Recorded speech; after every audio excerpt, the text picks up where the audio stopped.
Okay, I have a very special video for you here today. It's called personalized comments when it comes to flirting. And this is a kind of a psychology and a verbal mechanism that I don't think anybody really knows about or teaches, which is one of the more advanced things that we teach on the direct coaching program with me and the live group programs that we do in field in cities all over the world. So as you know, when you're meeting girls and women in the daytime, in nightclubs, and when you're actually talking to them on dates, a lot of the conversation that you can make is very vague and kind of all over the place. Now, that is not ideal, right? That lacks flirting and chemistry. A lot of guys fall into this safe zone, this kind of safe conversation where you talk about the weather and your job and what do you do and do you live in this area, where do you go traveling? These are basically factual things. One level higher than that is to talk about things that are risky or edgy. So if you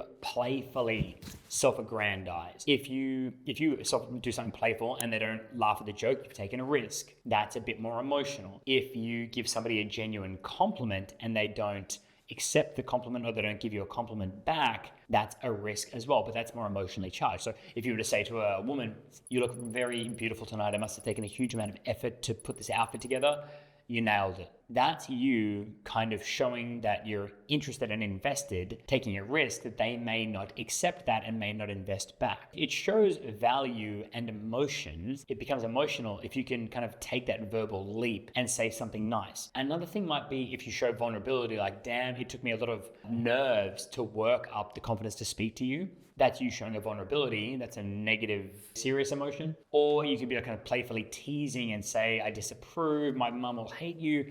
That's a playful joke. You really got to exaggerate it. So that's one level of emotion. However, when you're talking to the person on the date, as you get to know them, you might say things like, "Oh, you're interested in this. Your job is cool. It's interesting that you traveled there." And then you tell stories about yourself. I do this job. I thought this was really fun. It would be cool to experience this. These are all vague expressions if you're speaking to somebody one-on-one. What personalization is a very special, powerful category of emotional communication that personalizes connection with the person that you're speaking to. If you were to say to the girl or woman that you were speaking to, "I think you move in such an elegant way," that's a direct squaring up. That's you looking at her directly and saying, "I'm interested in you." Here's the most blatant example. You could be talking to a girl or a woman in a bar or on a date. Imagine you're halfway through a date and you're just sitting there like this at the table, missionary position, and you say, "I find you very attractive." That's personalization. Now, when you do that, then everything becomes heightened. That becomes chemistry and sparks and banter. And if you've ever gone on a date and you don't get the second date, you turn around and the woman says something like, "I didn't feel the spark," that could be because you didn't bring the spark. You didn't say anything personalized. So the formula is basically anything where you say, "I XYZ you," or "You XYZ me." So for example, you could be flirting with somebody and say, "You are checking me out." Or you could be talking to the girl and say, "I know that you were making eye contact with me from like 10 minutes ago," as an accusation, a playful tease. And she's like, me and you? It's kind of like squaring somebody up in the headlights. And the girl will be like, "This is on. I'm being flirted with. This is exciting. Do I like him? Does he like me? Should I show that I like him? Should I be aloof? Should I make him earn it?" All of those emotions start cooking up because she's basically feeling like, "Oh, wow, this is exciting. Somebody's trying it on with me directly," and that's what triggers the emotions. Now, to understand that from a guy's point of view, basically, if you see beautiful form, if you see a beautiful woman, somebody that you're attracted to, they start undressing in front of you, that's that same kind of internal excitement, those butterflies that you get when you see somebody that you're attracted to disrobing in front of you. As far as female psychology goes, when female psychology hears somebody use this personalized compliment, "I'm curious in you. I'm so attracted to you. I'm inspired by how hard you work to get that job. You have such a soothing effect on me."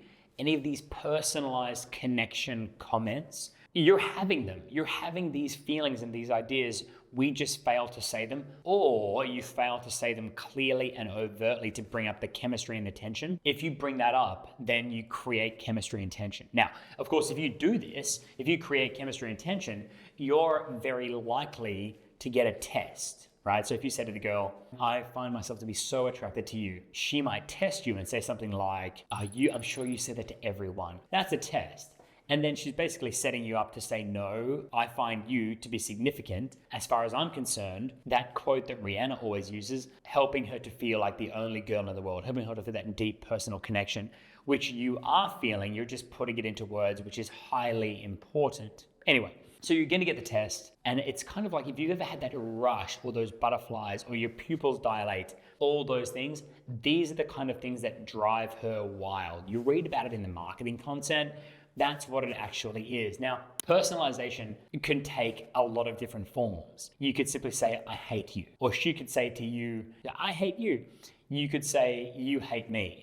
Laugh about it. It's when the conversation is in an exclusive corridor between you and the person that you're talking to, that's when you've introduced this concept of personalization. Even if you said, I would like to buy you a drink, that's very powerful, very personal, very flirty, chemistry, sparks, excitement, test generation. That's so much better than saying, do you want to get a drink? You see the difference? Another funny one would be, I'm having impure thoughts about you. Or you could even say to the girl, you are having impure thoughts about me, I can tell. You see how simple it is, and run back into conversations that you've had in the past where you might be saying, oh, traveling in Europe was so cool. Or like, it's so hard, working a 5-day work week. It's really cool that you work a 5-day work week. That's very vague, and it's pleasant, energetic conversation, which is basically a dead end. You can have the most pleasant, energetic, vague conversation, but there's no personal connection. If there's no personal connection, then there's no flirting. So instead, you want to say, I think it'd be super sick for me to take you to the places that I traveled in Europe. You see the difference. Instead of saying it's such a hard 5-day work week, it's like, I'm going to corrupt you, make you skip work on Friday, and we're going to go to the pub and drink wine and cocktails all day. That's the difference. And that's the individual skill that I wanted to introduce into this video. Are you falling into the trap of having boring but energetic, pleasant conversations? Probably you are. Can you implement this into your conversational repertoire? Will you see the difference? Have you been guilty of being boring as shit? Like, subscribe, see you in the next video, or on one of our direct coaching experiences, or on a group coaching live program in the future.